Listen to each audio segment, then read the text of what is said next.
在场大部分手艺人都是苦出身，他们还真担心卖了手艺，卖了秘方以后没啥能干的，总不能坐吃山空吧。而沈桃这个长远发展、做大做强的想法，正好合了他们的心意。赵家啊，各位都别急着走，我有事儿和你们商量。嘿嘿，宁丫头，你说话不用这么客气，有啥事直说，用商量。你们学了半月有余，木板锯得很直了，我目前有3000个搓衣板要加工，外包出去了2000个，剩余的1000我想交到你们手里。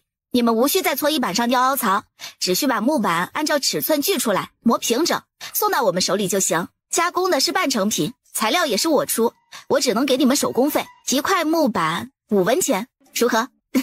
我把难听的话说在前头，我请了赵爷把质量关，搓衣板的大小、厚度、平整度都有要求，若是不达标，赵大哥，你也了解老爷子的脾气，他眼里熟不得半点沙子，就算你是亲儿子，他也照样不收你的货。嘿嘿嘿，我们当了这么多年父子，我还能不了解我爹啊？宁丫头你放心，既然我做，那肯定用心做，我当仁不让，先领100个。我没我哥能干，我先领50吧。我也领50，先做着试试。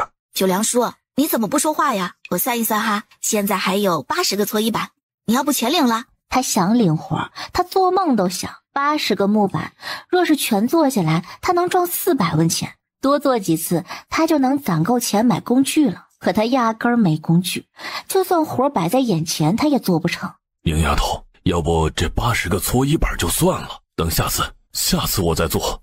我晚上不干活，你租我的工具用，这80个搓衣板就交给你做。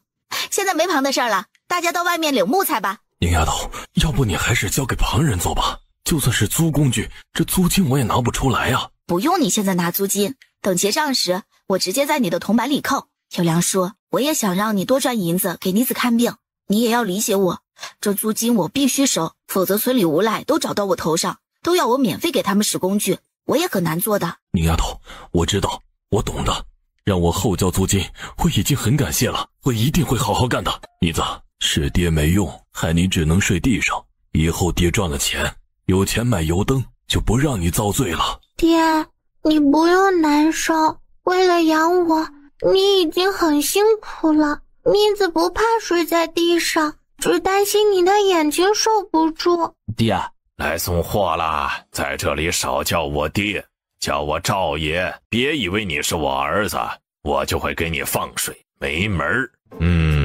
这个不错，尺寸可以。这个不平，放到桌上还晃荡，你这手是猪手吗？锯木板都锯不平，拿到那边加工一下，不平不收。爹，叫赵爷。得，赵爷，你先检查吧，检查完了我一起修整。搬到那边放着，我给你写个条子，你拿着去找宁丫头领铜板。爹，瞧见没有，你儿靠手艺赚钱了，你今晚来我家，我弄2个菜，再打点酒，给您老解解馋。去，没看到老子忙着呢吗？晚上的事晚上再说。好着嘞，搬到那边去放着，去宁丫头那里领铜板。哎呦，二娃出息了，能给娘赚铜板花了。娘一会儿上县城割点肉，晚上给你炒肉吃。二娃好好学，以后赚大钱。知道了，娘。这不是石头吗？去县城卖柴了，这咋还背回来了？今日卖柴的人多，没卖出去。二娃娘这么高兴，这是干啥去了？哎呦，石头啊，要我说，你当初就不该听冯大宝的话，你就该踏踏实实的在木匠学堂里学。你瞧瞧我家二娃，这才半个多月就能接到活了，锯了50个木板也不累，这就赚了250文呢。赵爷家的赵老大赚了500文呢。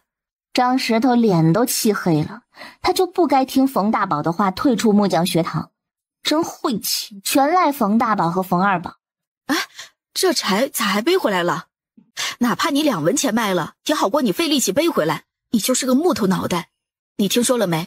上木匠学堂的人都开始接活赚钱了，就连孙有良这租工具用的还赚了几百文呢。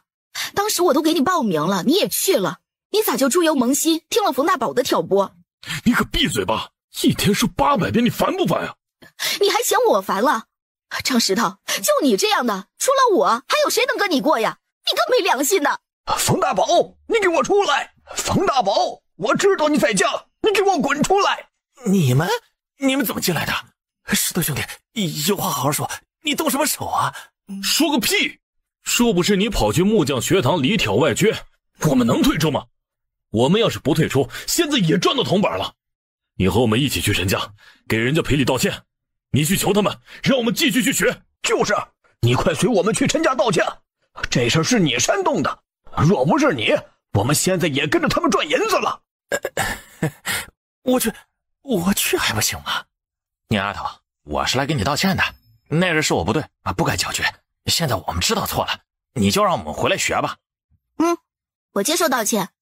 还有事吗？我还忙着呢，没事，你们就先走吧。宁丫头，我们都知道错了，这是我的50个铜板，我下午就去县城打工具，晚上就来学堂上课，一准迟不了。哎，别啊！你们要是来道歉，我接受；说是想来上学堂，我看就免了吧。宁丫头，做人不是这么做的，我们都比你大，说是你的长辈也不为过。现在我们都低头认错了，你还想怎么样啊？那天晚上我清清楚楚地告诉过你们，只要走出这道门，木匠学堂就不会再招你们。你们把我的话当笑话听呢？还是你笃定我软弱可欺，往后大家都学你，想背叛就背叛，求我2句，我就心软的让你们回来。我以后还怎么服众啊？既然是长辈，就拿出点长辈的样子，别纠缠不休，让大家面上都难看。好，宁丫头你够狠，你不给我面子是吧？今天我都要让村里人来评评理。有生意你不想着咱村的人，反倒让邻村的把银子赚走，天下哪有这个道理啊？村里的老少爷们们，大姑娘小媳妇儿都出来啊，都到陈家来，都来给我评理。当初你们是受了挑拨，自己决定离开的，现在又回来闹，丢不丢人呢？赵爷，我们不是不给你面子，我们也不想闹他，可是这事是陈家做的不地道啊，我们都来道歉了，他还是不依不饶。大家伙都看看，他们陈家忘恩负义，他们种着广河村的地，吃着广河村的水，现在有生意了，他不照顾广河村的人，竟然让邻村的人来上木匠学堂赚银子。按我说，他就该把邻村的后生都赶走，让咱们的人赚这个银子。哎呀，陈木头，大宝说的没错，咱们才是一个村的，你怎么能便宜外村人呢？你这不是吃里扒外吗？哎，陈木头，你忘了小时候你还经常上我家玩，我家里有吃的都不少你一口，现下你翅膀硬了，就忘了生你养你的村子，你不该呀。谁说陈师傅不顾及咱们村的？他开木匠学堂，第一个就通知咱们村的人来学，是他们自己想要占便宜，主动退出木匠学堂的。陈家也是人手不够用，这才去邻村找人。可不是嘛，当时冯大宝还挑拨我家二娃来着，还好我家二娃心里有数，没被他挑拨走。这事儿啊，不怪陈家，全是冯大宝的错。现在我才是陈家的管事人，有啥事不用找我爹，我就能做主。我今儿把话撂在这儿，村里人想学木匠手艺，可以，等我开下一期学堂，我自然会通知各位。可这些人不包括冯大宝、张石头他们这些背叛者，因为是他们自己退出的。我也说了，既然走了，就永不再用。至于邻村的几个后生，我用定了。当时我人不够，是他们帮了我一把，让我过河拆桥，我陈宁做不到。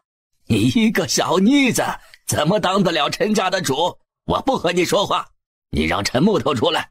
陈木头，你别在里面装死，你给我出来。想当年你没银子，还是我借给你银子开的木匠铺子，现在我家石头不过是犯了一点错，还给你赔礼道歉了，你凭啥不用他？张爷，您叫我爹也没用，我这个管事人的身份是东家亲自定的，就连我爹也得听我的话。更何况你当初借银子给我爹可是要了利的，我爹当初从你手里借了3两，年底还了你5两，这份情呢也算是还了。我陈家不欠你的，决定是你家张石头做的，现在轻飘飘一句道歉就想接过去，那我以后还怎么管别人，还怎么服众？哎，张爷，这事宁丫头没做错，的确是石头他们闹事在先，若是宁丫头不厉害一些，往后还真管不住人。就是的，张爷，你岁数大了，也别管这些了，别和陈家闹得太难看，我们还等着下一次开课呢。大家伙听我说啊，他们陈家从后山拉木料，尤其是这2个月拉得格外多，他们用咱们的木头赚他自己的银子，就算是咱们去木匠学堂学习，也只给咱们简单的手工费。哦，合着他拿咱们的木头赚大钱，却让咱们辛辛苦苦赚小钱，有这个道理吗？不行，得让他们拿真金白银出来买木料，这银子我们大家伙分。你以为就你聪明，别人都是傻子是吧？你们能想到的事，人家宁丫头早就想到了。往年他家都交50两银子给村里，这银子以税银的形式补贴给大家，若不然你们往年哪里会有剩下来那么多粮食啊？就在10天前，宁丫头把今年的银子上交了，足足120两。你们若是想发到手里，我老头子也愿意，揣在身上我还真怕丢了。不过补贴到你们手里，秋收的粮食就要照价上来。你们是想现在分银子，还是想收粮食多交？我全听你们的。这个年代，粮食是硬道理。若是遇到天灾人祸，有时候手里抓着银子都买不到粮。退一万步说，就算粮价没有什么变动，他们多交了粮，回头不够吃，还是要去城里买粮。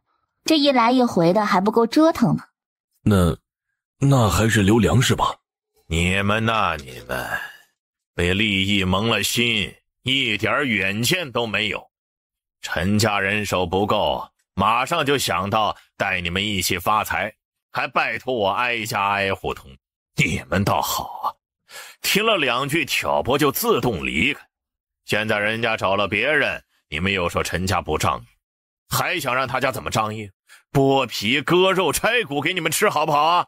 你们再不依不饶的逼迫，惹恼了陈家，人家举家搬到别的村，用人家的木料请人家干活。我相信以陈家现在的声望，别的村都抢着要。村民赶紧摇头。哎呦，赵爷，你别说了，我们知道错了。行了，都散了吧。再过10日就要秋收，你们都给我消停一点，再来陈家找茬，我拼了这把老骨头也要把你们赶出广河村。我们广河村不收忘恩负义的人，绝不允许一颗老鼠屎坏一锅粥。孟浦县的码头上，哎呀，小心些，这批货里数这个最贵，可万万不能给我碰坏了。船只航行数日，停靠在京城旁的小镇上。有劳您跑一趟。沈掌柜又搜罗到了什么好物啊？我这次送货去孟浦县，没想到误打误撞到了个叫平县的地方。该说不说，这地方虽小，倒有2件不错的东西。这木头上乘，雕刻技艺娴熟，尤其这小童憨态可掬。哟，这中间怎么还有镂空啊？读书作画不合适吧？这是个茶桌，我这就沏茶给您看看。小侯爷定然喜欢这茶器，这桌子也极好。你回来多久了？又请了多少人来看？我们小侯爷必是要京城的独一份，要是被别人抢在头里，砸了小侯爷的面子，可饶不了你啊！您放心吧，我昨晚上刚进京的，这一路打听过了，来京城的茶桌和茶器可是独一份，保证给小侯爷长脸。好，赶紧差人送到府上，茶桌和茶器一起，价格几何？要价500两，500两对侯府来说9牛1毛，若是价格低了，才不好送到小侯爷面前。哎，爷，您别急着走啊，还有好东西呢。还有，拿出来瞧瞧。沈永又拿出油印给管家看。不过是油印，京城遍地都是，也值得你这么宝贝。爷，您有所不知，这可不是普通的油印，夏日不融，冬不凝固，遇水不化，火烧留痕。我这就给你试一下。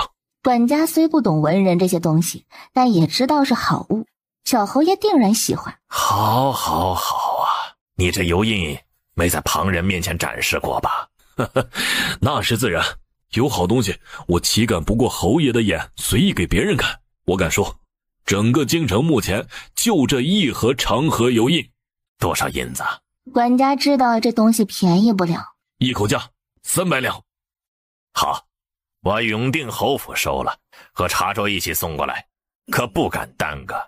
沈掌柜，莫非你还有好东西？遣下人搬来了一张桌子，又凑了2个人与管家搓起了麻将。爷，这麻将怎么样？若是可以，我这就和茶桌一起送去侯府。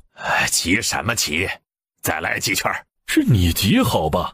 刚才一直急着要走，现在玩出乐趣，却不肯下桌了。行了，今天就先到这里，别耽误了小侯爷的事儿。麻将也一起送到侯府。沈掌柜，你可得算便宜点啊！麻将、油印、茶桌，我再附送茶器，总共1000两。真敢要啊！沈桃卖麻将5两银子一副，可到了京城，麻将身价倍增，一下涨到了200两，简直是天壤之别。没问题，东西送到永定侯府后，直接去账房结银子。放心，我这就把东西送到永定侯府，马车已经在外面备好了，绝对不会耽误小侯爷的事儿。还是沈掌柜懂事，我先行一步。永定侯府，小侯爷呢？小侯爷晚间邀请几个好友来家里谈诗词，他不放心别人收拾书房，现在自己上手收拾呢，已经忙了好半天了。好，你去忙吧，我去看看小侯爷。强强，你回来了，我没用，不善经商，害你事事躬亲，累坏了吧？快坐下。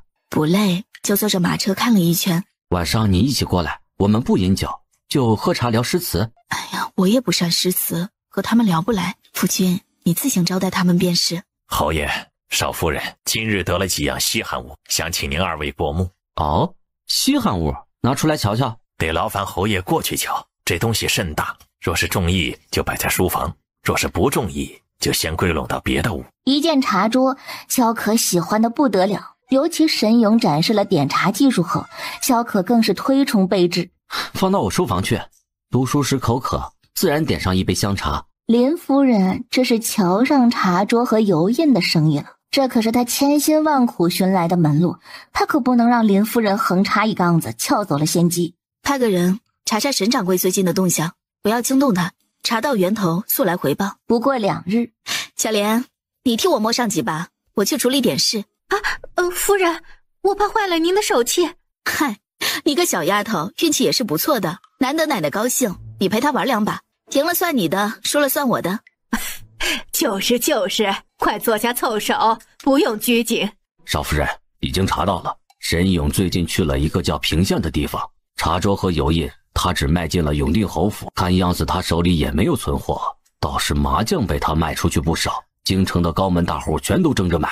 那日夫君在友人面前展示了茶桌和油印，长了脸，这些人回去后就大肆宣扬，不过2日就有好几拨人上门打探，可见这些着实是好东西，说是放到我的铺子里定能赚一笔。派2个人盯着沈勇，一旦他去平县，赶紧跟上，摸清他订货的地点。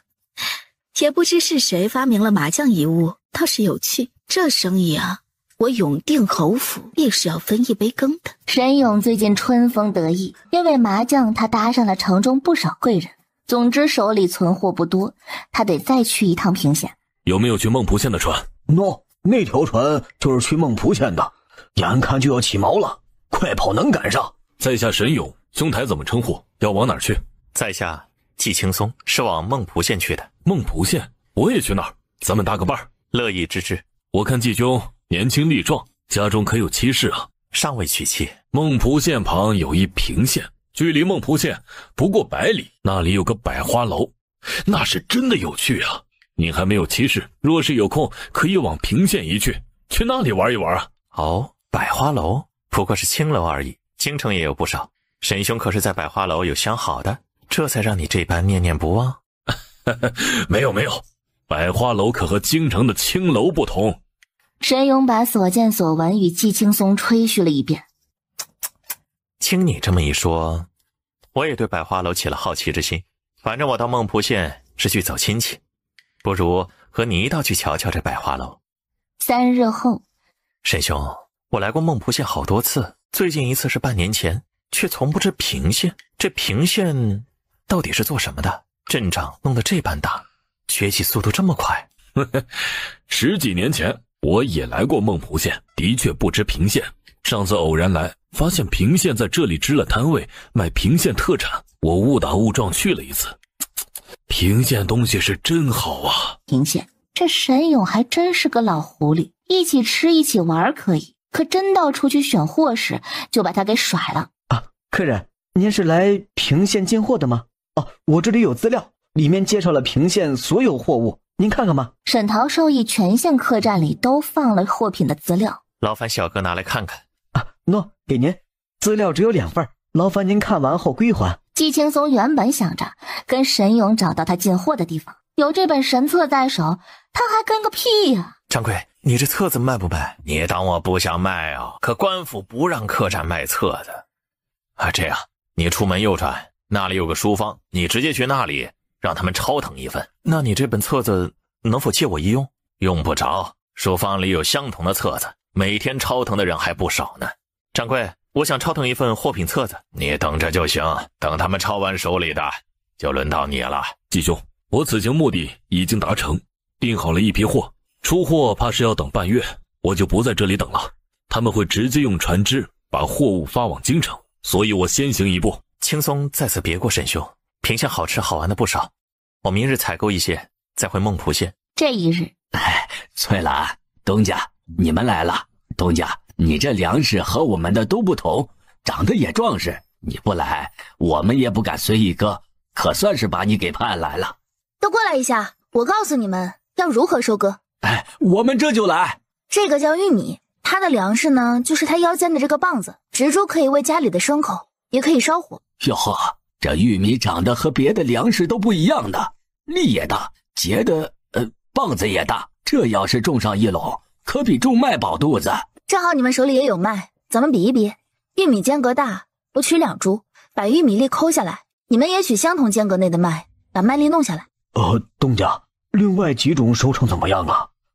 果都在地底，这都看不到啊。这么多，一颗土豆就能结出这么多，这比玉米还厉害呀！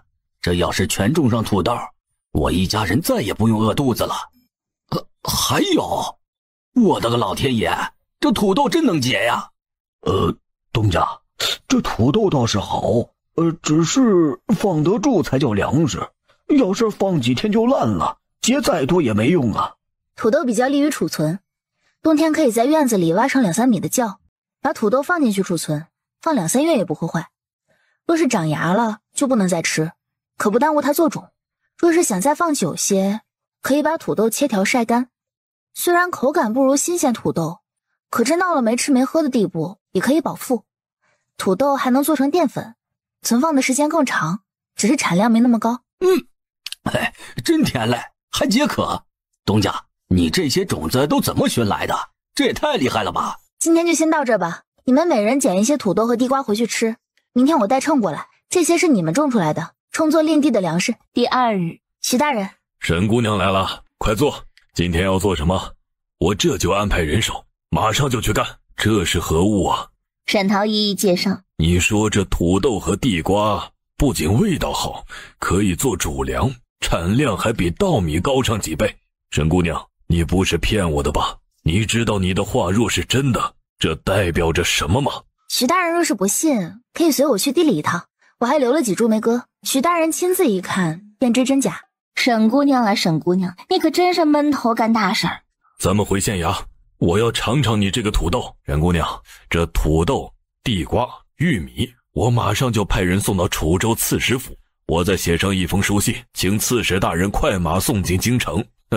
想必司农最近有的忙了，说不准还要亲自来咱们平县，请你传授种植技术呢。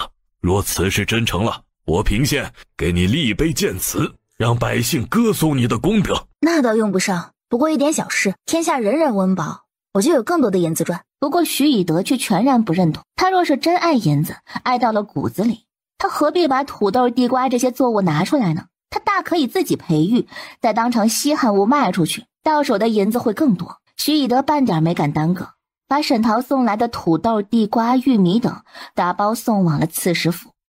大人，平县县令徐以德差人送信来了，还带来些奇奇怪怪的东西。拿过来看看。快马加鞭就送这东西，徐以德真是太闲了。倒是他平县今年下了好几场雨，粮食产量不减，他才有心情送奇奇怪怪的东西。丢出去，又不能解决百姓缺粮的问题，看了就心烦。大人，徐以德还送了一封信，要不等看完再决定这东西的去留。这能是什么好东西？直接丢出去，信留下。王大人崭新看了起来，看到一半，他焦急大喊：别着急丢，快给我抬回来！大人，这莫非真是什么好物？叫厨娘，快把厨娘叫来，去做菜，用清水煮一锅，顺便切丝炒一盘，快去快回。若这事是真的，他完全可以把土豆作为依仗，和圣上讨个赏，把税粮的量往下压一压，百姓也好过活。备马车，我要亲自去一趟平县，去见见徐以德。目前平县除了有不断推陈出新的木制品，还有油印、双面绣、蒸馏烈酒、玉雕、茶器这些好货。每天有数以百计的商人来平县，是时候规划一片地，把义乌批发市场盖起来了。徐大人可真是个好官呐！之前有商人在门口乱扔东西，衙差就在他的授意下处罚了那商人5文钱呗。从那往后，大街上干干净净，多亏了徐大人。就是，徐大人支持咱们出来做生意讨生活。我儿子在外面卖鱼图，一天就赚了10文钱，全赖徐大人英明。前面的赶紧停下，让我们过去。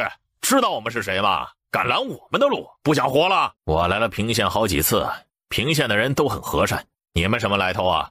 竟然当街纵马，不怕县令大人惩处？哼！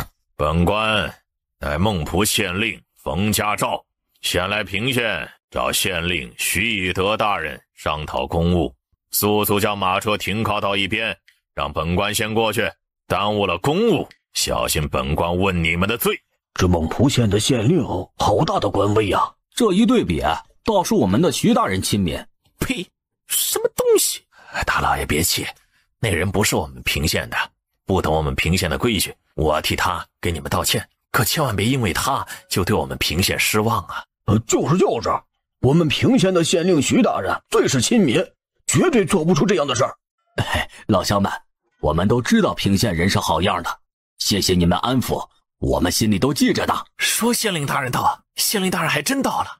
是徐某的错，让几位受了委屈，这样几位到4方客栈入住，无论你们在平县待几日，衣食住行我们平县包了，全当是给你们赔罪。徐大人，孟浦县的冯大人来了，现在正在偏厅等您呢。知道了，我去换个衣服。冯大人，您稍等片刻，徐大人外出视察民情还未归。徐德倒是清闲，整日可以出去闲逛，今日来你们平县倒是和往日不。借着我们孟浦县的光，你们平县发展的真不错呢。以德兄，你现在贵人事忙，可让我好等啊。是我的不是，冯兄想必也知道，我平县最近来了很多商人，为了留住他们，我还亲自下了一道令，让百姓把他们当成家人。没想到今天有个王八蛋，他不把本官的话放在眼里，当街纵马超车不说，还让那几个商人下不来台。我要是碰上那个王八蛋，我非甩他2个耳光。冯家照脸色闪闪，听说你平县出了个厉害的商人，还在我孟浦县开了个摊位，把商人全都拉到你平县来了。商人图利嘛，我们当官的也乐见其成，只是有些事儿啊，官府还是要出面管一管，比如产量这么大，税是不是得多交一些？还有，我看木材用的也不少，照这么砍伐下去，没2年山都得砍光。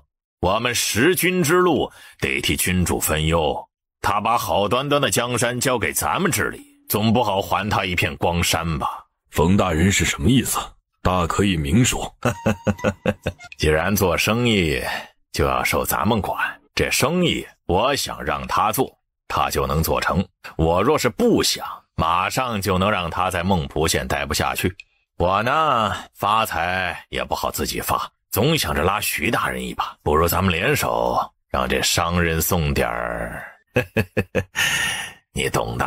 徐以德都快挑起来骂人了。他们平县100年都难出一个沈姑娘，先不说他的生意手段，就说他这生意带活了多少人啊！现下平县有了活路，人人都高兴，反倒惹他冯家照不满意了，想来分一杯羹。真是屁股上描眉画眼，好大一张脸。平县的事儿，什么时候轮到冯小眼指手画脚了？怕是要让冯兄失望了。这个商人我不仅不会动，我还会大力支持他。至于在孟浦县开的摊位，他也是遵照了大越皇朝的律法开的。若是冯兄一定要在中间横插一杠子，也就别怪我徐以德把状告到刺史大人面前。好你个徐以德，既然如此，那本官也就按律行事了。冯家照刚走不久，沈桃就带着他的规划找上了徐以德。沈姑娘，不是我不支持你，你现在就建这个批发市场，是不是步子迈得有点大？其实他实在是担忧冯小眼出坏主意，一旦码头的摊位开不下去了，沈桃的生意必受影响。此时投入这么大一个摊子，银子花出去了，恐再难收回来。不大，这市场我并不想自己搞，我想拉上城中商户，搞一个分红制，也就是每人都掏上一些银子，等到盈利时，按照出银子比例往回返利，所有商人都系在一条绳上，我们同进同退。沈姑娘，你的想法甚好，看中哪片地，直接和我说。只不过，就在刚刚，孟浦县的县令冯家照来找过我。你在他地界上做生意，招揽商人，大大小小的事都归他管。若不然，你给他一些好处，他也能给你行方便。他要是揪着不放，你大可以告诉我，我上刺史大人那里去告他。徐大人，这事我知道了，谢谢您的提醒，是我考虑不周。这样，我明天亲自去一趟孟浦县，会这个冯县令。至于地的事儿，容我打通孟浦县的关节，再来与你商议。第二日，劳烦您通传一声，就说平县特产的东家沈桃求见。滚！这都什么马狗都敢往衙门靠了。劳烦您通传一声，在这里等着，进来吧。大人正在处理公务，你们先候着。好大的官威啊，上来就给他一个下马威。退回去，衙门重地，岂能让你四处乱走？衙差大哥，我不出去，劳烦您去看看大人的公务处理完了吗？若是时间还久，我们能不能先出去吃一口饭？实在是腹中饥饿。冯大人哪里是处理公务啊？就在刚才，他出去吃席了，人家是故意晾着你们，这还不懂，还让你们出去吃饭，想得美！饿着吧。你当衙门是你家开的呢？想进来就进来，想出去就出去。我告诉你，今天走出这道门，就休想再进来。等一会儿就等一会儿吧，咱们出门办事，就得拿出求人办事的态度。他这是怨咱们没提前来，没把他放在眼里，故意给咱下马威呢。这一等又是2个时辰。冯大人，平县特产的东家可还在屋里？在，大人请进。今天实在是公务繁忙，冷落了几位。谁这么不长眼呢？把几位贵客带到这屋了？是小的疏忽，小的这就去搬桌椅。这不是你安排的，是你指明让他们在这屋里等，还特意撤掉了桌椅板凳，线下却拿我做法子。在下是平县商人，前阵子在码头开了个平县特产的摊位，实在是最近事多，没来得及及时拜见大人，还请大人不要放在心里。这位是我手下管事大魁冯明。早听闻徐以德徐大人的妹婿与我同姓，也姓冯，不知这位冯明小弟和徐大人是什么关系啊？徐以德大人正是我舅舅。你是徐大人的外甥。哎呦，早知道有这层关系，就该放下公务来见见你。一点小意思，不成敬意，还请冯大人笑纳。这是何意啊？公然向本官行贿？若不是看在徐大人的面子上，我现在就可以让衙差把你拿下，关到狱中。赶紧带着你们的东西走，别让本官再看到你们。几位请吧。这年头真是啥人都有啊，吃了那么大的摊子，反倒送这么点银子，就这也好意思拿得出手？打发要饭的呢。那你觉得拿多少合适？你这箱子至少大10倍吧。再大10倍，那就是1万两。这冯家照也不怕撑死，更何况官员收贿赂是多大的事儿啊，那得关起门来偷偷的。可在这孟浦县县衙，收贿赂好像是极其稀松平常，就连一个小小的衙差都能开口评论一番。可见其风气腐败到了什么程度。1万两，他可真敢开口啊！既然人家嫌少，咱还不送了呢。至于码头的生意，他照样做，他就不信天下还没有王法了。桃啊，现在光顾咱们摊位的人越来越多了，这挤得都转不开身子。若不然，咱们保留码头这个摊位，在城中再开一个更大的。码头摊位上可有人闹事？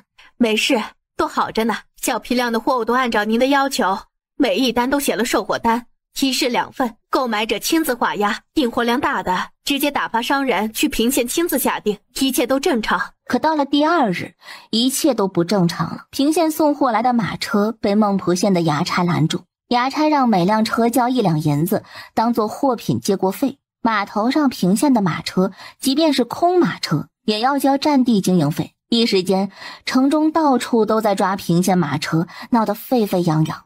衙差开始挨门挨户的查户籍，只要是平县户籍，勒令他们马上搬出。从今往后，孟浦县的房屋不租给平县人，你们自己不走，就别怪我们把东西给你们扔出去。要怪你们就怪码头那个平县特产的摊位，是他们不诚心经营，导致城中起了纷乱。县令大人为整顿孟浦县，这才下了这道令。都是你们的错，害我们连住的地方都没有了。你们自己去衙门解决，别连累我们。在人家的地头上还不好好做生意，你真丢平县的脸。为了大家，你们干脆从孟浦县搬出去吧。平县特产店的人，你们给我出来！我是酒楼掌柜，昨日在你们店里买了1罐酱料回去烹饪，没想到酱料有毒，把我的客人全都吃坏了。你这是谋财害命！行，冯家照你是好样的，不给你银子你就耍阴招是吧？码头摊位门口越闹越大。哎，这铺子怎么干这种没良心的事儿啊？这都把人吃坏了。对啊，赔钱！赔钱！赔钱！都给我闭嘴！说话的同时，他一掌拍在桌子上，桌子应声分成2半，各自向两边倒去。这娘们不好惹呀！周遭一下安静了下来。你说吃我的酱料，把人吃坏了？放屁！这个人根本就没买过酱料，来买过货的我都眼熟。谁说我没买过酱料？我买了，就在你这摊位上买的。吃坏人？没可能的，在场有不少商人，肯定知道我们平县特产的规矩。但凡在店里买东西，都要写售卖的单据，还要本人写下名字或者按下手印，1式2份。那么请问这位掌柜，你买东西的单子呢？单子我扔了，就一个破单子我还一直留着呀。好，你没有单子，那你总有酱料的罐子吧？你把罐子拿出来。谁还留那东西？昨天把酱料用完了，罐子也一并扔了。反正就是在你这儿买的，就是把人给吃坏了。你说这么多，不就是不想承认吗？好，你单子罐子都扔也行。那你说你叫什么？我的单子都存着，我替你查，查出来我就认。对啊，你说你叫什么名字？让他们把单子拿出来查。卖毒物的黑心商人就得重罚。你肯定查不出来，你要是查出来，你不就要认下罪名了吗？哦，你好像知道我肯定查不出来，那你又为啥知道的呢？因为你根本就没买，随便拉几个人过来装病就来诬陷我，真是不凑巧啊。我这个人呢，最擅长给人瞧病，我这就给他们瞧瞧，他们到底是真病还是装病。你松手，他已经病了，你还用手捂他口鼻，你是要害死他吗？刚刚还虚弱不起，这下都能坐起来了，这病可真好治啊。这里怎么有这么多人摆摊做生意？去打听打听什么情况，速速回报。一炷香后，心腹回来了。大人，原本这里呢是一片荒地，灾民无处可去，就在旁边的山上住下了。半年前吧，他们开始在路边摆摊卖些新奇的小玩意儿，东西新颖有趣，就有过路的商人订购。一来二去呢，行人都在这里歇脚，就发展成一片露营地。王大人欣慰地点头，甚好。你们这一路行来，想必累极了。等到了山上，洗个大澡放松一下。别看我们山头不大，新奇好物可多着呢。那感情好啊！若是货好，我这次多订一些。货大澡，什么意思啊？好家伙，1年未来平县，简直是旧貌换新颜啊！这热闹的场景，竟是和楚州有一拼了。徐以德行啊，短短1年的时间就把平县打理成了这样，以前怎么没发现他有如此惊世之才呢？王大人，您来平县怎么不提前通传一声，我好到城外接你？徐以德，要是让你去接，我怕是看不到城外和城中的奇景了吧？心里想着，是不是哪个王八犊子又在街上闹事儿，正巧被王大人看到了？擦！要知道是谁给他上眼药，抓回来打板子。大人这一路奔波，怕是劳累坏了。快，里边请，去外面给我打听打听出啥事儿了，是不是有不长眼的人当街超车？快去快回，省得大人责问起来我一头雾水。这儿有灰，我给您扫扫。这不是强行晚尊玩了溜啊！记，你送到刺史府的土豆地瓜在哪儿？带我去看。王大人来平县无非2件事，第一件可能是土豆和地瓜的事，事关大越皇朝，就算他不亲自来，也会让手下心腹来确定真伪。第二件十有八九是冯小眼恶人先告状，在王大人面前给他上眼药了，王大人此行是兴师问罪的，心中大石落地。还有几株梅蛙呢，还在田里长着，我这就带您去。徐以德一株株的介绍过去。你信上说这高产作物是一个叫沈桃的姑娘发明的，她人呢？带我去见见，我要问她详细些。他把沈桃在码头开铺子、开匠人交流会发掘好物、招引商人来平县的事儿全都说了出来，把平县发展的功劳全套沈桃身上。毕竟嘛，他发掘出沈桃并配合沈桃就已经是最大的功劳，无需其他。徐德，走，带我去见见沈桃。哎呦，他前天来了我这里一趟，跟我说要去孟蒲县的码头上转转。若是我想的没错，他现在定在孟蒲县。王大人亲自去孟蒲县寻沈桃，这对冯小眼来说是一种威慑。孟蒲县的码头上，让开！衙门办案，都给我让开！县令大人到，何人在码头闹事啊？大人，你要给草民做主啊！草民昨日在平县特展摊位上买了一罐酱料用于烹饪，没想到这酱料有毒啊，毒倒了我10几名客人，客人的家眷闹到我的酒楼，让我赔偿。此事因平县特产摊位而起，若不是他们把毒物卖给我，也不会让我的店名声扫地呀。我求大老爷明察，为我主持公道啊！好你个刁妇，为了谋利不择手段，竟然以次充好，售卖毒品。我身为一方父母官，定要给百姓讨一个公道。来人呐，把平县特产的摊位给我封了，相关人等全都带回衙门，摊位上的东西如数带回去查验。大人，民女冤枉啊！守在身后朝冯明一直打手势。冯明收到信息，悄悄退出人群，而后一路狂跑，腰子都快甩出来了也不在乎。民女叫沈桃，是楚州平县人士。我自娱自乐，无意间创造出了跳棋这种游戏，为了赚点钱，我就开始。沈桃从创业初开始说，这要是没有人拦他，他能跪在这里说他个5、6、7、8个小时。休要顾左右而言他，刁妇为谋利不择手段，来人，把他给我拿下！乡亲们啊，我一个小女子开店不容易啊！刚才你们也看到了，他们根本就没有中毒，全是装的。他们一没购买单据，二没酱料罐子，红口白牙说吃坏了我摊位上的东西。冯大人来了以后，也不分青红皂白的把我带走，进了衙门大刑伺候，我肯定会被屈打成招的。我不服！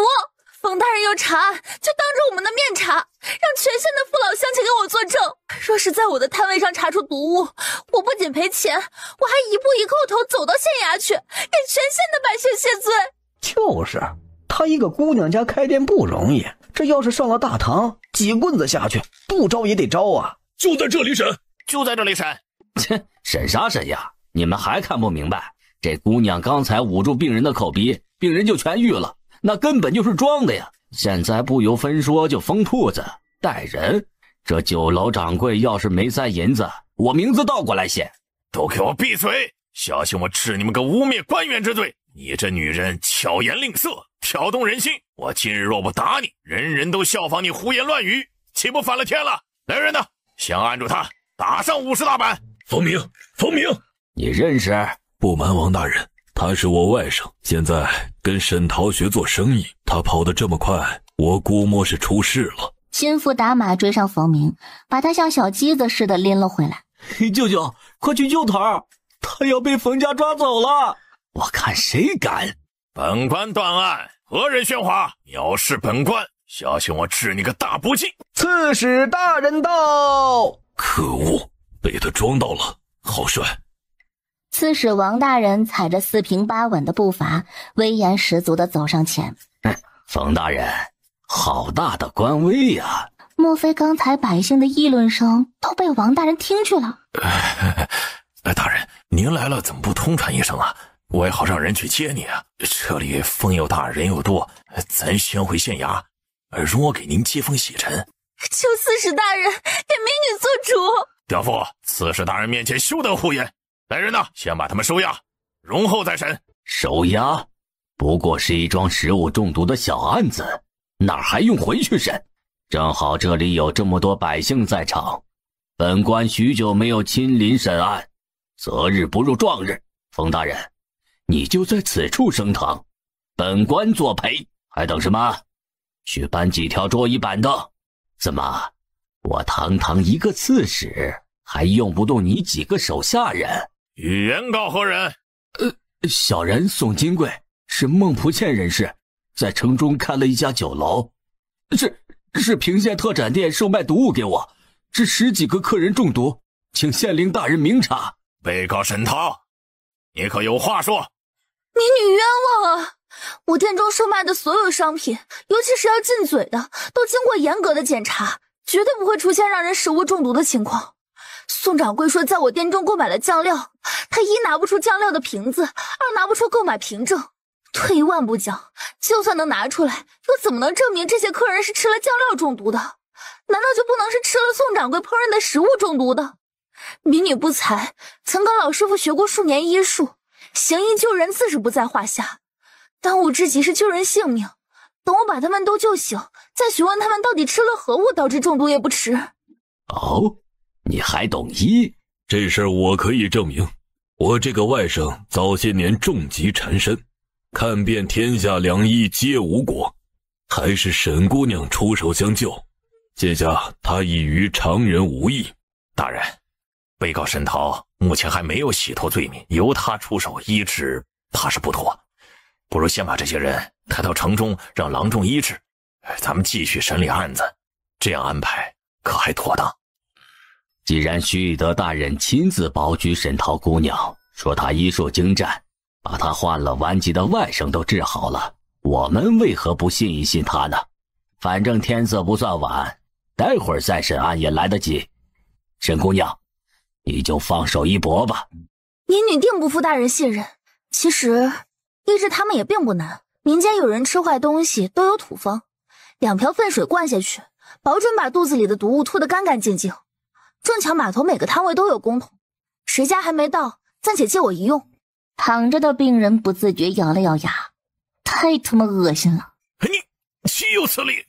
码头上开堂审案，又有刺史大人坐镇，就与大唐无异，岂可用这污秽之物玷污大唐？怎么就是玷污大唐了啊？民间的确有这个土方，中毒了灌2瓢粪水，保准吐得干干净净。就是，我在后院吃了毒蘑菇，差点毒死，就是这么给救回来的。沈姑娘，你是真损呀！要么这些人自己跳出来说没中毒，要么就得被灌2瓢粪水后再说自己是被救醒的。若是前者，得落下个欺瞒之罪，但凡不傻都不会自己跳起来。所以这粪水他们是非喝不可了。冯大人，你瞧，他们都说这不算玷污大唐，是民间之法，本官也愿顺应民意，那就按照民间之法办吧。沈桃让卢婶又往公桶里兑了半桶水，而后他拎桶走到了病人身旁。那病人恶心的都快吐出来了，却还在兢兢业业地扮演着病人。只是睫毛疯狂颤抖，就差大喊：“你不要过来呀！”这人牙关紧咬，病得很重啊，得多给他灌2瓢，他才能吐彻底。1瓢粪水直接灌了进去，周边人都快恶心吐了。救活一个，沈桃又继续救下一个。狗日的，敢来我店里闹，看我不恶心死你！瞧，民间土方还真的好用，全都救活了。王大人用手撑着两腮，强压情绪才没笑场。损，可真损啊！草民见过刺史大人、县令大人。听闻你们是吃了宋掌柜酒楼里加了酱料的菜才中毒的。从你开始，你说说，那酱料是啥味儿？几分甜？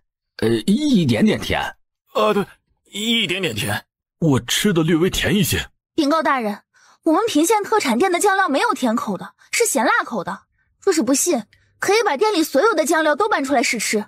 大人，这么看来，他们根本就没有吃过我铺面上的酱料，那为何10几人齐中毒？我看无非是2点，要么他们是惯犯，假装中毒欺瞒上官，威胁店家敛财；要么就是宋掌柜酒楼的菜品不新鲜，导致他们中毒。我们没欺瞒上官，也没有威胁店家敛财的意思，就是吃了他酒楼里的东西才中毒的。对，你赔钱，赔钱！宋金贵额头落下豆大的汗珠，若是认，他饭碗就砸了，一家老小没人养；若是不认，看冯家照那个眼神，定然饶不了他。刺史大人，冤枉冤枉啊！求刺史大人做主啊！冯家照看清他们的样貌，脸色更加惨白。他们怎么来了？这是要害死他呀！快抓住他们，保护王大人！我要状告冯家照，求刺史大人开堂审理，把人都给我带上来。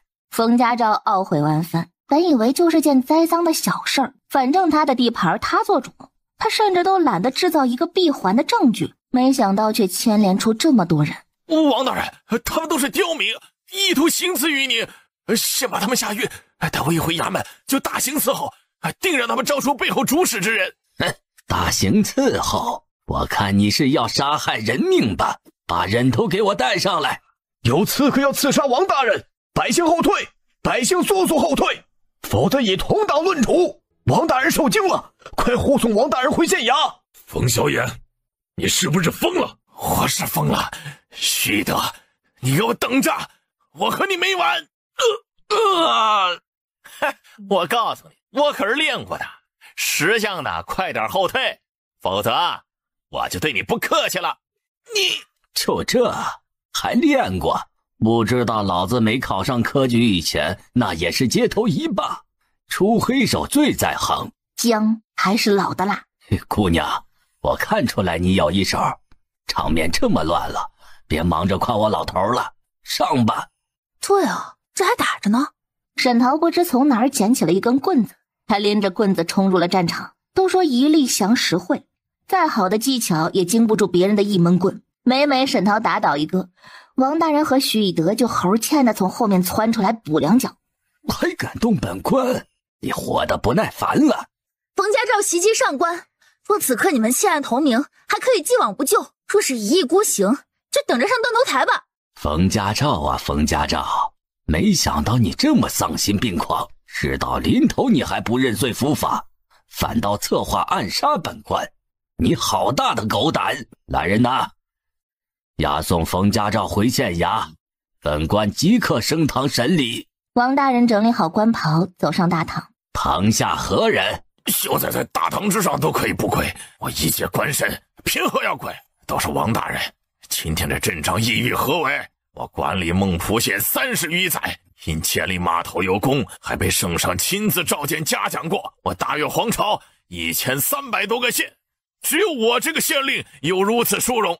近日有人刺杀王大人，我拼死相护。王大人不感激就算了，怎可把我扭送到大堂之上？何人擂鼓？民女沈桃携13人联名状告孟浦县县令冯家照，请刺史大人明察秋毫，还我等公道。冯家照都快气死了，又是这个娘们儿，要不是他也不会被王大人抓到把柄。求刺史大人做主。疯了，你们全都疯了！你去草民状告官员，还是跨级上报，那是要挨板子的。瞧瞧你们这身板，说不定30板子下去，连命都没了。你们确定要诬告本官？我告，要打就打我。我也告，打我。好，既然你们要告，那就当堂行刑，让你们告，打死你们。30板打过，他们也就出了点血，看着吓人，实际就是点皮外伤。草民赵世三状告冯家赵侵占我的家产，还打断我一条腿，我的女儿被他强掳去做妾，后又卖入暗娼馆。草民李德状告冯家赵侵占我祖上传下的千亩良田，还强迫我与他赌博，让我输掉全部家产。草民陆天家中世代造纸，2年前我们造出一种更厚更白的纸，他逼迫我交出造纸方法，我抵死不从。谁料想他令人在我泡煮的水中投毒，我全家5口双手被毒液浸泡，溃烂流脓，生不如死。他还在市面上放话，我售卖的纸张有毒，让我的生意一落千丈。文人纷纷上门要求退货赔偿，散尽了我全部家产。为了给家人治病，我不得不把造纸方法贱卖给他，一家人落得个流离失所。草民宋金贵本就是个开酒楼的，昨日衙差找到我，让我诬陷平县特产铺子，若是不从就封了我的酒楼。我实在没办法，这才找了一批人去闹事。后来就如大人所见。好啊，好你个冯家赵，你身为一方父母官，不为民请命也就算了，你还利用职权逼迫他人，你的书都读到狗肚子里去了。墙倒众人推，百姓里一钻出了数人，不由分说的跪下磕头。我也要状告冯家赵，田家侵占我土地，我气不过，上堂状告冯家赵与田家来往密切，不但没秉公办理，还将我毒打一顿，判我诬告。我也状告冯家赵。你们这全都是诬告，这根本不是真的。有本事你们拿出证据来啊！小民可以作证。小民也可以作证。你要干什么？冯大人，我最后再叫你一声冯大人，你回头吧。这么多年跟着你，我真是胆战心惊，午夜梦回，都担心那些人来找我算账。终于到了这么一天，你也风光了这么多年，你认了吧。刺史大人，我有一手札要交给您，冯家赵以我全家老小性命要挟，指使我做一些丧尽天良的事，我良心难安，以为自保，所以将所有的事记录在册。除了这些栽赃陷害，他还吞赈灾粮，贪兴修水利的银两，账目全都是虚假的。我本人做了一份真实的账目，正写在这份手札当中。冯家赵疯了似的冲上去抢，他大口的撕咬着手札上的纸，把碎纸全都吞下了肚。想诬告我，没门儿！我现在把你们这破证据给你吃了，看你拿什么递上去。就知道你会这样，所以你刚才吃的是假的，这才是真的。手札交到王大人手里，他是越看越惊，越看越怒。来人，给我扒掉冯家赵的官服，投入大牢严加看管。本官会将诉状和这本手札一起呈交到督察院，而后定夺罪名。杀了狗官！狗官终于下台了。杀了狗官，还孟浦县一个太平。我会立刻上报督察院，届时督察院联合刑部一同审理定罪。放心，一定会给大家一个满意的交代。沈姑娘，今日若不是有你摊位上的事牵扯，我还看不出冯家赵胆子这么大。你这也算是为民除害了。王大人，全是您英明神武，若不是您，我也没那么容易脱困。您可不要把功劳往我身上推，直杀我了。刚听徐大人说您找我是有什么事吗？沈姑娘，我是想问你土豆和地瓜的种植之事。这几年粮食越发短缺，若土豆和地瓜如此高产存耐放，那可解了我们的燃眉之急呀！我准备将这件事呈报给圣上啊，还需要问一些种植细节。沈姑娘可有空？麻烦王大人和我回一趟平县，土豆和地瓜的种植要领、存放、食用，还有加工之法，我都已经整理成册。王大人把心腹留在孟浦县，让他们把冯家照的狗腿控制起来。他则跟随徐以德和沈桃回到了平县黑风寨里。王大人真是到处看，恨不得浑身都长上眼睛。为了方便商人一站式选货，寨里设立了许多联盟办事处，比如木匠联盟、美食联盟、玉雕联盟、竹编联盟、花草联盟等等。原本硕大的场地，现在挤得都不够用了。沈姑娘当真绘制兰心，种植条件、适合的土壤还有产量都写得清清楚楚，这可给后续丝农培育提供了便利条件呢。相比于土豆种植，王大人对平县的发展也很有兴趣。他拉着沈桃彻夜长谈。既然有些是家传手艺，不想外露，那也不必勉强，否则咱与冯家照强行从别人手里买秘方有何意？王大人，您多虑了，我从未逼迫他们外露秘方。就比如我们现在卖的极好的酱料，我让他们把筛豆、洗豆这些普通的活计交给村民做，核心技术，也就是酱料的制作方法，还是握在他们自家人手里的。旁人有活干，能赚到钱，他们也不用担心秘方外露。沈姑娘，你考虑得很周全，平县有你，慎行。徐德也不知道走了什么狗屎运，看来这老了，说不定还要升个官。王大人，你说啥？哈哈，没啥。京城永定侯府，小侯爷，夫人在里面吗？在，有何事？夫人的手下从楚州传信来了，送信的人想见夫人一面。哎，你身子重就别出去了，叫你的人进来说，我出去就好。都是自家人，说的也不是什么秘密，你不用出去，让人进来吧。夫人，这合适吗？侯府现在吃穿用度全靠你娘家陪嫁的铺子，我受了力还要插手你的事，这不妥的。这有什么？你就把心放到肚子里吧。好，季青松做的不错。季青松有没有让你捎旁的话？他说留在平县等您回信，算吗？行了，下去吧，去账房支5两银子做奖赏。相公，你看看这些。没想到在大越皇朝还能有这样一个地方，人人都可经商，而且每个人都能找准自己的定位，奇，真是奇。这么奇的地方，相公可想跟我一同去看看？自然是想的。强强，你还怀着身子，莫非要奔波去一趟这个平县？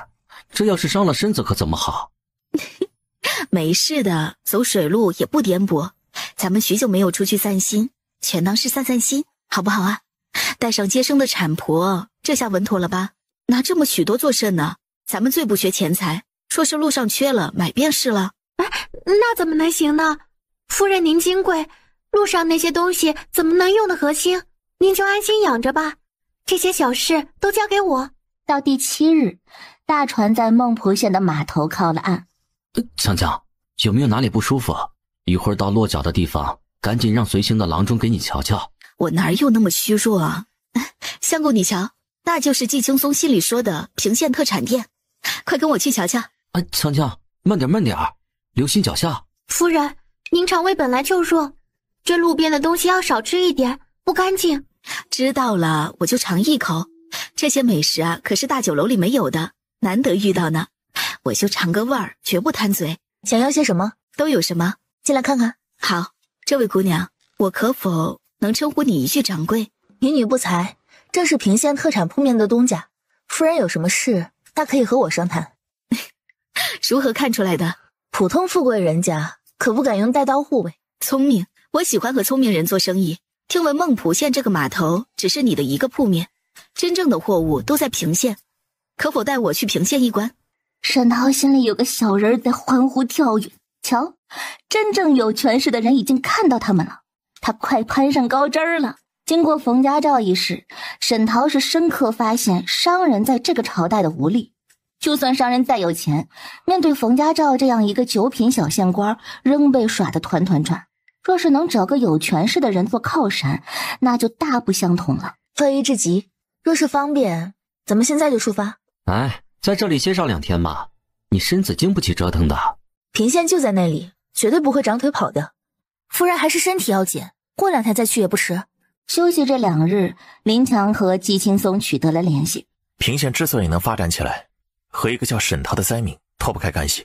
当时灾民被拘在平县城门外，他们一行50多个人，干脆在附近黑风山上建了茅草棚子住下。没过2月，他们开始在山脚下摆摊，卖孔明锁、跳棋之类，还给来往行脚之人提供便利，免费供应茶水。我记得年初时，咱们京城流行起一部叫《小燕子传奇》的戏，这戏带火了许多商品，名门贵族争相购买。实际上这一剧是在平县先流传开的，背后之人正是沈涛。他还改良了屈原离，给农户行方便，而且还在山头上建了一个游玩胜地，点茶麻将都是从这里流传出去的。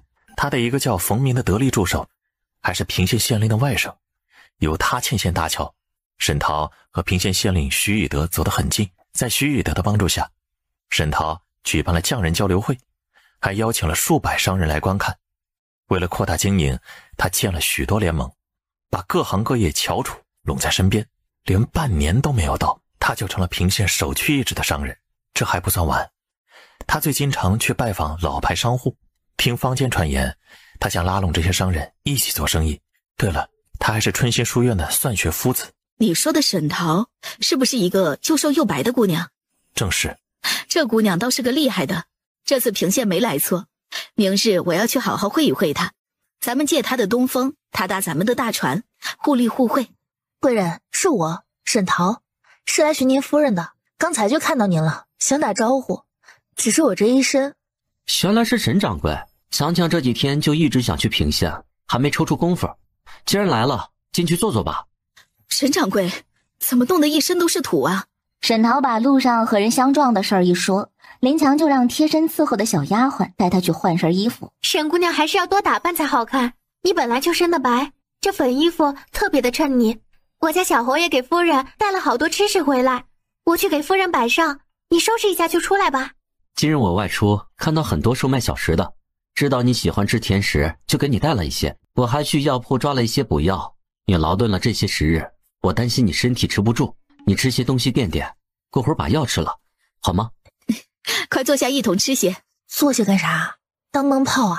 我不坐了，正好有事来孟浦县，就想着见见您，看您一切安好，我就先回了。明日我就去平县，我们明日再见。沈桃退出门，余光看到林强捻起一块糖糕吃了起来，小可温柔地用帕子给他擦唇边的糖渍。两人明明恩爱有加，可沈桃就是感觉怪怪的，他又说不出来是哪里怪，估摸着是犯了疑心病了。哎，你怀着身子，少吃一些甜的东西。夫人，这是侯爷给您抓的补药，郎中都看过了，说您身子虚，吃这个方子正好呢。侯爷对您可真好。怎么这样苦？去拿蜜饯，再沏一碗蜜水来。你呀，你就宠着我，一点苦药也舍不得让我吃。莫非我生产时你还能替我生啊？要是男人能生产，我巴不得替你受这份苦。晚饭时，哎呀，相公，我真的吃不下了。强强，再过2个月你就要生产了，体力很重要。你要是不多吃上一些，生产的时候没力气的。乖，为了顺利生下孩子，你再多吃上一些。翌日，沈桃把林强一行人带到黑风寨。他们虽然去很多地方玩过，可黑风寨还是不同，景不景的不要紧，主打文化输出。就连萧可也没忍住诱惑，和旁人组局开始玩剧本杀。沈桃领着萧强到处逛。沈掌柜，劳烦你带我们夫人找个幽静的地方吃块糕点，垫垫肚子。哎，差点把牛乳给忘了，夫人喝点牛乳顺顺。真的吃不下了。夫人，小侯爷刚才正玩着呢，都不忘记让我给您送点点心，给您垫垫肚子。小侯爷惦记您，这要是我没完成他的交代，他定是要训斥我的，说我没照顾好您。让沈掌柜见笑了，侯爷他一个男人不懂生产，有点过于心焦了。这些时日，他也让人打听过林强的出身，听说她是富商独女，家中资产丰厚，光是嫁人时的陪嫁就有上千家铺子。她本人呢，在商场上杀伐果断，陪嫁的铺子在她的经营下日进斗金。就这样一个手腕高超的女子，莫非不明白孕期吃太多吃太甜不好吗？补大劲儿了，胎儿就会过大，生产不利。以现在的医疗条件，孩子生得不顺利那可是要命的。也许他知道，但是因为小侯爷对他的体贴，他选择沉浸爱河，并不理会这点忧患。小侯爷待您真是如珠如宝。可不是吗？以前我都不知道他这么粘人，生怕我冷了饿了，我吃的东西他都要先吃一口。以前我同我爹一起做生意，走南闯北，人也糙。那时候我想，嫁人有什么意思呀？能有做生意有意思吗？每赚到一大笔银子，我都开心的不行。直到我嫁给萧可后，我才知道人生还有另外一种活法，被人捧在手心，放在心尖上的感觉可太好了。这么一对比啊，感觉头些年都白活了。我有时候甚至在想，我上辈子肯定是干了很多的好事，所以一生下来衣食无忧，嫁人后还能摊上这么好的夫君。我生怕下辈子啊就没这福报了。我现在开了很多的学堂，遇到天灾我也会救济百姓，就是希望下辈子还能遇到萧郎。哎呀妈，沈桃是万万没想到林强还是个恋爱脑，感觉萧可并不如林强所想的那么好。之所以对他好，劝他多食，只是希望他肚里的孩子长大，越大越好，最好生产的时候一尸两命。林强的娘家念在萧可对他女儿这么好，也不会追要女儿的嫁妆。萧可不仅得了爱妻的美名，还能不费吹灰之力的接管林强的钱。沈桃不想把人想得那么坏，所以一直劝自己想多了。不过他还是想看看林强肚里的孩子怎样。要和他做生意的是林强，万一他有个三长两短，这生意就吹了。夫人，不瞒您说，我是个郎中，我师父教会我一门独门秘技，可以通过诊断母体的脉，看出肚子里孩子的情况，是男是女，是不是健康，孩子的大小，全能诊得一清二楚。真的？母体清醒的时候，母体的脉就会掩盖孩子的脉，要想诊得清楚，最好在母亲熟睡的时候。要是诊得那么清楚就太好了，也省得侯爷整日心神不宁，担心您和孩子的安危。沈掌柜，正好快晌午了，我们夫人也到了休息的时间，能否借个房间，我好好的布置一下，让我们夫人睡下，等她睡着了，您再给她好好的诊诊。夫人，你放心睡下，让你的手下在门口守着，等您睡着，我就来给您诊脉。沈姑娘，麻烦您了，一定要好好的替我们夫人诊诊，这要是诊得好，我家侯爷必有重赏。好的，千万把门守好，别让人闯进来，一旦惊到夫人，她心绪不稳，我也诊不清楚。要不了多久，很快的，放心。